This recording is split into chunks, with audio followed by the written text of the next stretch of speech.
During 1996, American TV viewers come across those Toy Story shorts on ABC whenever the program goes to a commercial break or when the show comes back on. I remember watching these shorts on the computer back in 2009 2010 when I was little. I even had a couple favorites. Despite my special interest for the treats, there was an awful memory stuck in my head. It was a Good Friday for me and I was having lunch at Hungry Jack's, the Australian equivalent of Burger King, and my order was a triple cheeseburger, 9 chicken nuggets, and an Oreo storm. When I was walking out of the restaurant, I noticed the box next to the doorway, which I didn't notice when I entered. I picked up the box and showed it to my mom. We drove all the way home. As we got to the house, I opened the box and it was a DVD. It was a Toy Story DVD featuring every single Toy Story tree from ABC. The cover consisted of Woody, Buzz, Ham, and Rex in the trademark cloud background.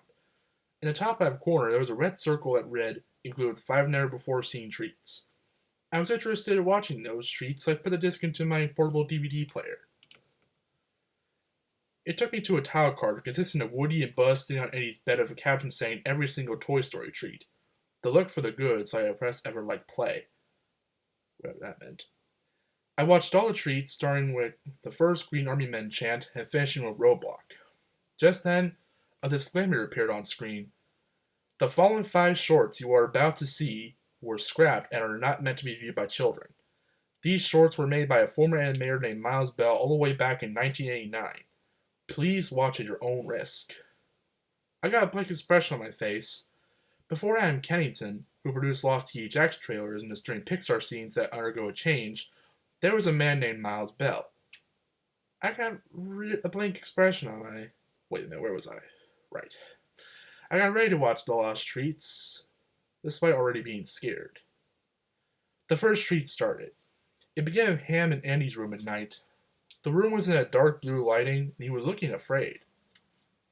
He then heard a distorted voice saying, "You're my favorite deputy." This frightened Ham. "Is that you, Woody?" Ham said, stammering. Suddenly, there was a sound what sounded like pottery breaking. Ham turned around, getting more scared. "Who's here?" he said in fear. Just then, a familiar silhouette appeared from behind Ham and approached him. He heard the footsteps, and once he turned around, the figure emerged from the shadows and into the light, revealing Woody. Woody looked rather intimidating as his shirt was black and red rather than red and yellow. His hat was black and his eyes were dark green. "Hey, Piggy, do you have any bacon to spare?" Woody said, holding a hammer of anime-esque evil grin, talking in Jim Hanks' voice. Ham began to hyperventilate loudly, seeing what Woody became. He raised the hammer in the air, preparing to shatter Ham to pieces. Ham said, "Woody, no! Don't do this! I'm your friend! No! No! No!" As Woody threw the hammer down, the screen just cut to black, though Ham could be heard screaming realistic fear and shattering was heard. I was appalled. What did I just see? I asked myself. Is this a dream? I pinched myself to check if I was dreaming. Fortunately, I wasn't. The second treat played. It began with Rex playing checkers by himself, which may have been the inspiration from the 1997 short Jerry's Game. He moved a red token diagonally, then he got up and moved to the opposite side to move a black token. As Rex walked back to the other end to move a red token, the black tokens began to move by themselves. This confused Rex. The tokens then eliminated all the red tokens, meaning that mysterious spirit won. Just then, Woody then blended in front of Rex, similar to a chameleon. Rex let out a startled yelp. "Woody, how did you do that?" he asked. Woody didn't say anything for 5 seconds until, "I am now under the control of evil. I can do anything no other toy can do." Rex was impressed, but was starting to get scared of Woody's appearance. Are you going to destroy me?" he asked worriedly. Woody didn't say anything, doing that same evil anime-like grin. He summoned a butcher's knife and approached Rex as he began showing the latter's POV. Woody then finally said, as he prepared to swing the knife at Rex, "You're gonna be extinct, Dino Boy."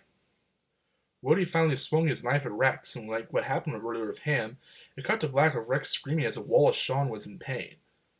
The first treat started with Buzz Lightyear near the toy box, talking into his communicator. He spoke, but in Pat Fairley's voice. Mission log. Day 5 of my ship not being fully repaired. I will return soon. I promise. Buzz then tapped his communicator sticker, but it didn't respond as it was obviously a decal. No readout yet of either Star Command could hear me, or if the air is fresh to breathe in. I wonder if there is any sign of "There's a snake in my boots," the stored voice box said, interrupting Buzz. Buzz retracted his communicator and pointed his laser around, being his usual deluded self as seen in the first film in Treats. Just then, a black cowboy hat was thrown about his feet. He crouched down to examine it. What kind of cowboy must have dropped this? He asked in concern. Just then, Woody then dropped down in front of Buzz, startling Buzz, still in his black and red attire. How's it hanging? Woody asked. Buzz pointed his laser at Woody and pressed it. His laser obviously did nothing, it was just a little light bulb that blinks. Woody just chuckled, amused, and evilly at the same time. Your laser doesn't work on me, Lightyear, but my powers do. Buzz then confronted Woody. Are you working for Zurg? He asked sternly. Woody picked up his hat and blended in, disappearing. Buzz was shocked. He looked around to see where Woody went. Not long after, Buzz began to get his neck crushed by no one. Buzz began to choke as this was happening. Just then, Woody emerged from nowhere, revealing to be the one who was strangling Buzz. He grinned evilly as he clasped his hands around Buzz. Woody realized that toys can't choke to death, so he did the easier way, smashing him with a hammer. Woody then smashed Buzz with a hammer. Buzz screamed as Woody was harming him really badly, as Woody chuckled similar to the Joker from Batman. The treat ended as soon as Buzz finally collapsed. I was in more shocks, more than I was shocked seeing the previous two treats. The fourth treat started. It showed a shot of Andy's room at night. Andy was tied up and gagged as he couldn't speak clearly. Woody was standing next to him. Andy tried to speak, but he can't as his mouth was covered by tape. Woody stared at the audience as his eyes glowed in a bright green. Do you see what I mean, everyone? This is why Andy should pay attention to me more often and less attention to Lightyear. He then turned towards Andy and said something else. Andy, I'm sorry, but this is for your own good. Woody then summoned a pipe bomb and it started to destroy the entirety of Andy's house. He threw it off screen, disappeared, supposedly to teleport outside, and the pipe bomb detonated. Andy's muffled screams could be heard over the fiery explosion.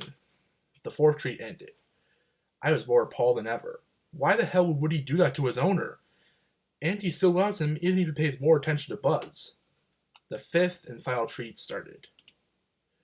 It showed a shot of Woody standing in a dark hallway. His clothes were normal, but he was still sporting that evil anime smile. In the background, there was a music box with a lullaby-like tune that resembled When She Loved Me, later to be heard in the second film. After 20 seconds, Woody just vanished, leaving an empty space of the hallway. After about 5 seconds, it showed a close-up of Woody's face from the scene where he taught Sid a lesson from the film, only it was edited. His eyes were black, he was crying blood was rolling out of his mouth, and in the background was a distorted version of Woody's scream from Toy Story 2 where he woke up from his nightmare over after the Howie scream. That scream scared the crap out of me. I fell back out of my bed. The treat ended, and that was the DVD. I was petrified really bad when I texted my mom about what I saw. She didn't believe me at first, but once I showed her the footage, she believed me. I managed to grab a few screenshots before she destroyed the DVD. That night, I exiled my Woody-related merchandise out of my room so I could feel safe without them looking at me, though my dad thought it was a crazy idea. So, before Kennington, there was an animator named Miles Bell who animated those disgusting and disturbing Toy Story treats. I then emailed Pixar the next day, and they revealed what happened to Bell. He was sacked. Unlike Kennington, Bell learned from his mistakes and didn't do anything illegal. What do you ever expect to see if you find a lost epoch with a DVD inside?